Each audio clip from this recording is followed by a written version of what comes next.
Nekoč je živel nenavaden fant, ki je oboževal število 3.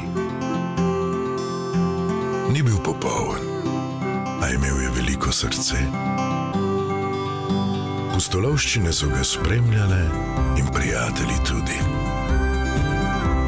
Sam si je krojil svojo srečo, a najsrečnejši je bil, ko so 3 nova srca zavedno vstopila v njegovo življenje. Radenska, 3 srca.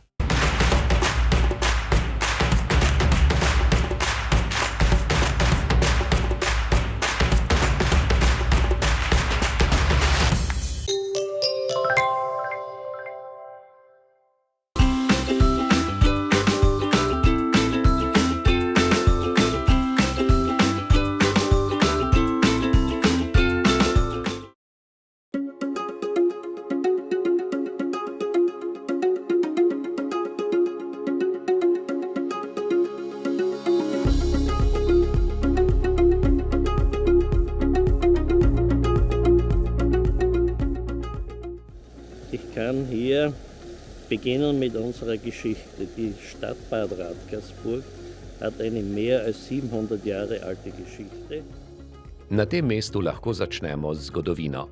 Mesto Radgona ima bogato, več kot 700-letno zgodovino, ki jo ohranjamo skozi čudovito staro mestno jedro. Večkrat opazujem turiste, ki navdušeno fotografirajo mesto in lovijo lepe trenutke, zato je turizem pomemben dejavnik za našo celotno regijo. Okolica Radgone je lep naravni prostor s čudovitimi vinogradi in vrhunskim vinom, kar pa velja tudi za sosednjo Slovenijo. Menim, da naši turisti cenijo odprtost meje in da je posebnost Radgone ravno v tem, da se povezuje in dobro sodeluje tako s Slovenijo kot Madžarsko in Hrvaško, še posebej pa s pomurskimi občinami, kot so Gornja Radgona, Cankova in Tišina, s katerimi nas vežejo številne aktivnosti in projekti. Uspešno sodelujemo tudi z Radenci, saj maraton 3 src poteka čez 2 državi, kar je posebnost in redkost. Posebna dodatna vrednost oziroma ponudba je za mesto Radgona pivovarna Bevok, ki je priznana tudi v Sloveniji in drugod v tujini, in kot sem dejal ob odprtju, se je v 80 letih prejšnjega stoletja vino točilo v 2-litrske steklenice, medtem ko se danes v manjše steklenice polni vrhunsko vino, in to velja tudi za pivo. Želimo si predvsem obdržati raven in kakovost trenutne ponudbe, na katero smo ponosni. In smo tudi zdraviliško mesto in smo mesto dobrega počutja. In turist si želi ravno to, mi pa želimo to tudi ponuditi, zagotavljati in nadgraditi. Das wollen wir natürlich in Zukunft auch nicht nur pflegen und erhalten, sondern auch weiter ausbauen.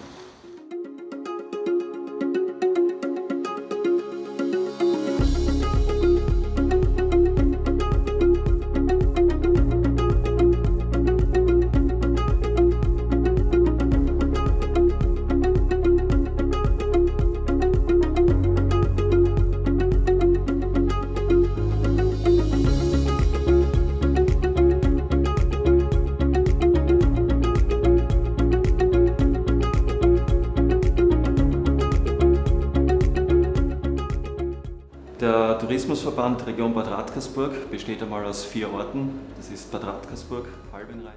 Turistično združenje regije Radgona sestavljajo 4 kraji: Radgona oziroma Bad Radkersburg, Obrajna oziroma Halbenrein, Tišen in Klöch. Turistično ponudbo smo začeli razvijati pred 40 leti z najdbo termalne vode, v času, ko so bila zdravilišča v porastu.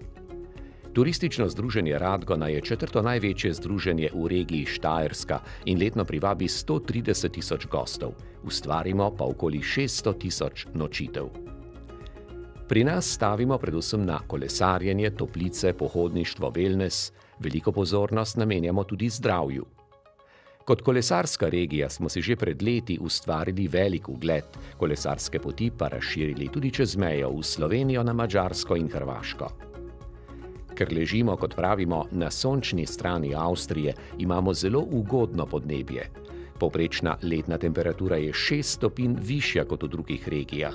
To je prednost, predvsem za kolesarje in druge športe, saj se sezona začne aprila in traja do oktobra, včasih do sredine novembra. Sezono kolesarjenja začnemo s prireditvijo Sattelfest, kjer goste seznanimo s kolesarskimi novostmi, o novih kolesarskih produktih in kolesarskih poteh. Začetka kolesarske sezone se udeleži okoli 1300 kolesarjev iz bližnje okolice, pa tudi turistov. Ena večjih kolesarskih prireditev v poletnem času je Tour de Mur, ki se začne v Avstriji pri izviru reke Mure in poteka skozi Radgono in Slovenijo vse do Hrvaške, kjer se Mura izliva v Dravo. Ta kolesarski maraton traja 3 dni in se ga običajno udeleži kakšnih 3000 kolesarjev. Naše mesto pa takrat pripravi številne spremljevalne prireditve v starem mestnem jedru, ki pa se ponaša tudi z zlato medaljo. V turistični pisarni na Glavnem trgu vsak četrtek ob 16, v zimskem času pa ob 15, organiziramo vodene oglede mesta, ob najavi tudi organizirane skupine. Prepoznavni smo tudi po številnih drugih prireditvah skozi vse leto. V maju poteka skozi mesto dvodeželni maraton 3 src, ki se začne v Radencih. Julija in avgusta vsak petek zvečer zapremo ulice starega mestnega jedra in nanje povabimo številne gostince, trgovce in nastopajoče. Te tematsko obarvane večere imenujemo flaniren und radiren in prav zanimiv je izraz radiren oziroma radiner, kar naj bi pomenilo tistega, ki preveč spije. Tako goste nagovarjamo, da se prepustijo izvrstni kulinariki in vrhunskim vinom, vse večji pa je tudi obisk slovenskih ponudnikov in obiskovalcev z druge strani Mure. S slovenskimi kolegi se povezujemo tudi pri organizaciji kulturnih prireditev.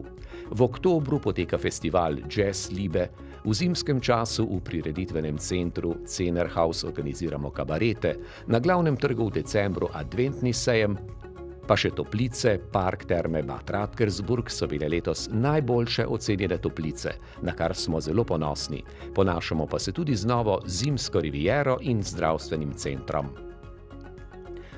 Kot sem že omenil, dajemo velik poudarek zdravju in zagotovo je novi zdravstveni center Vita med najmodernejšimi v Avstriji.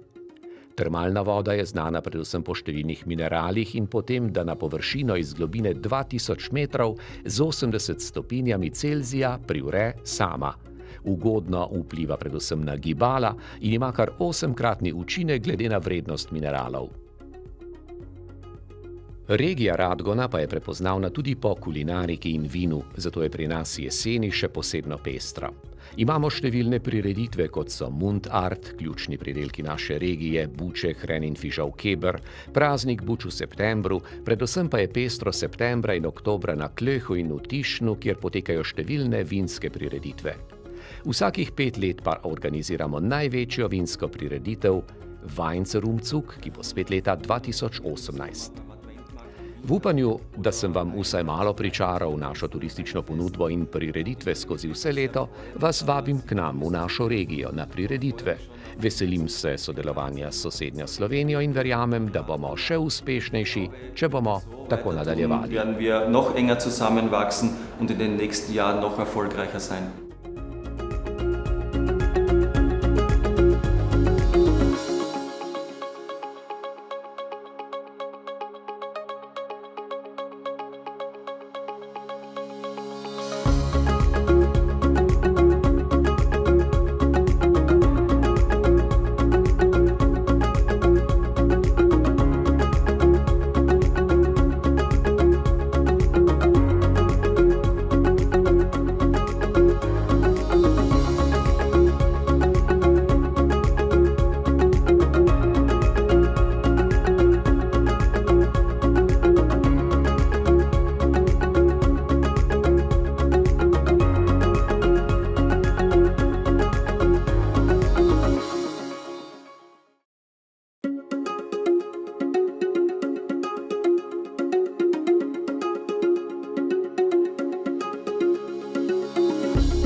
Znani smo v bistvu zdaj že po celi Evropi.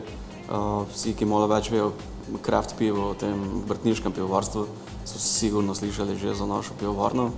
Mnogi že tudi poskusili ali pa kar redno konzumirajo pivo. Recimo Italija je naš drugi največji trg. Tako da pač ta pub in pivovarna nekako v kombinaciji je kar prepoznavna nekakšen brand. Mislim, da je zelo pomembno, ker ljudem sploh daš možnost videti, kako sploh se pivo naredi, kaj pomeni narediti pivo, ker pivo ni pač neka pijača, ki kar nekaj iz zemlje privre, se pravi, da spoznajo celi proces, da razumejo, v čem je razlika med neko veliko pivovarno in neko manjšo, s čim se mi ukvarjamo, kakšna je naša ideja, kako bi naj pivo izgledalo. In to pač predstavimo tam. Tudi tukaj pač za to pestro ponudbo že samo točenih piv, pa tudi drugih, probamo čim bolj približati neko pivo kot neko res kvalitetno pijačo vsem gostom, tako da se jim to pač predstavi preko ogledov ali pa če kaj vprašajo. Ogled pivovarne traja 1 uro, po ogledu pridemo v tale prostor, kjer potekajo degustacije, dobite 6x po deci piva, pripravimo tudi ene manjše kruhke in malo sira. Pivovarno Bevok si ogledujejo zlasti gostje iz Slovenije, iz Avstrije in pa seveda tudi gostje iz pivohrama. Imamo veliko skupin, ki so najprej v pivohramu na kosilo oziroma najprej pri nas, pa obratno.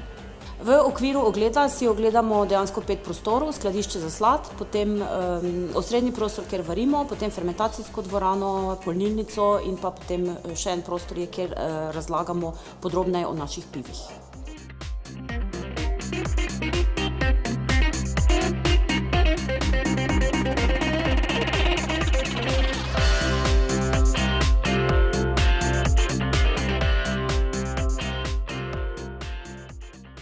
Eno fejst tako dobro priznanje je bilo na Švedskem, kjer smo dobili na festivalu piva in viskija zlato medaljo v kategoriji temnih piv.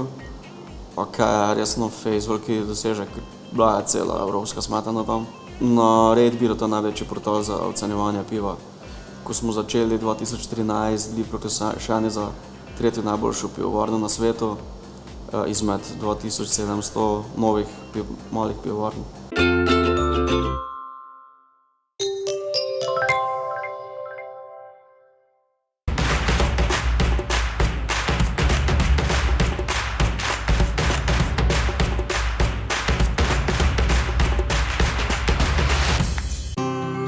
Nekoč je živel nenavaden fant, ki je oboževal število 3. Ni bil popoln, a imel je veliko srce. Pustolovščine so ga spremljale in prijatelji tudi. Sam si je krojil svojo srečo, a najsrečnejši je bil, ko so 3 nova srca zavedno vstopila v njegovo življenje. Radenska, 3 srca.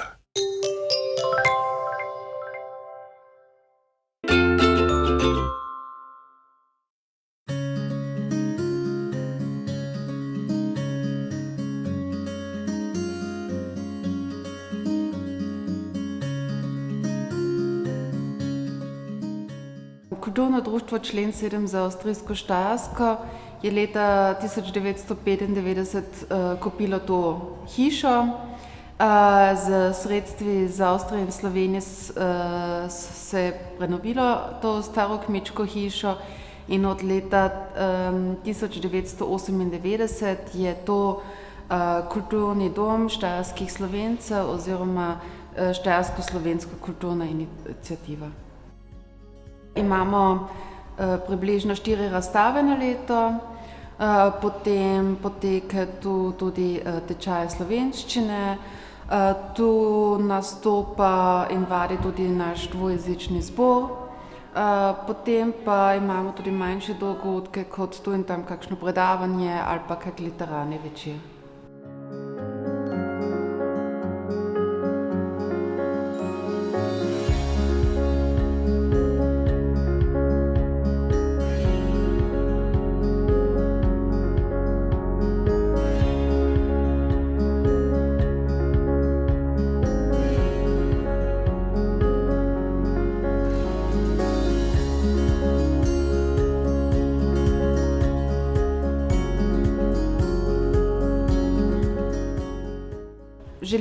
želimo sodelovati v različnih projektih, tako da iščemo ta kontakt. Velikokrat sodelujemo z Slovenci tu iz bližine, z različnimi organizacijami, ampak tudi recimo iz Maribora, iz Ljubljane. Tako da je to malo odvisno od projekta, ampak se mi zdi, da je važno tudi sodelovati, da združimo skupne sile. Sodeluje kot gostje, ker jih kar dosti prihajajo recimo tudi iz Murske Sobote ali pa iz Radencev, Gornje Radgone, torej iz bližnjega sosedstva, tako rekoč. Seveda so tudi včasih del razstave kot umetniki, umetnice. Ponavadi štartamo nekje marca z fotografsko razstavo. To smo imeli že velikokrat tudi slovenske fotografe. Potem pa maja, junija imamo potem naslednjo razstavo. Dostikrat imamo tudi sodobne razstave, ampak tudi recimo zgodovinske teme, kot smo recimo lani imeli o Aleksandrinkah. Potem pa posebej jeseni je težišče na sodobni umetnosti, tudi zaradi tega, ker smo dolgo leta sodelovali pri štajerskem festivalu Steirischer Herbst. Ena fiksna točka je tudi naše srečanje zborov, ko naš zbor povabi svoje goste iz Slovenije, iz Avstrije. In ta koncert je ponavadi konec junija, začetek julija. Ima tudi svoj božični koncert, začetek decembra. In ena stalnica je tudi, da smo partnerji festivala poezije in vina. In tu imamo vsako leto tudi pri nas na dvorišču eno prireditev. No, v poletnem času je Pavlova hiša odprta od srede do sobote, od 6:30 do 6:30.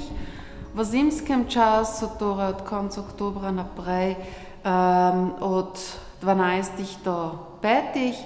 Drugače pa, če kdo želi priti s kakšno skupino, se lahko tudi preko maila ali pa preko telefona najavi in tudi izven odpiralnega časa potem odpiramo svoja vrata.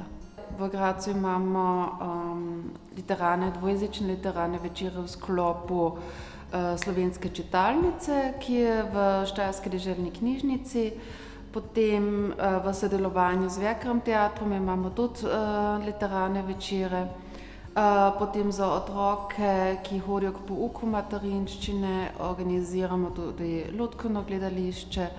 Tako da se tudi v Gradcu, kjer je dosti Slovencev, tudi izvajamo slovensko kulturo. Na eni strani bi radi v prihodnosti ponudili še več predavanj na različne teme, ali so to slovenske manjšine vse po svetu, ali pa zgodovinske teme, ali kar je pač tu morda za občinstvo zanimivo. Želimo si tudi pokazati različne filme in potem pa bi seveda še bolj v različnih projektih sodelovali z različnimi skupinami tu v tem čezmejnem področju.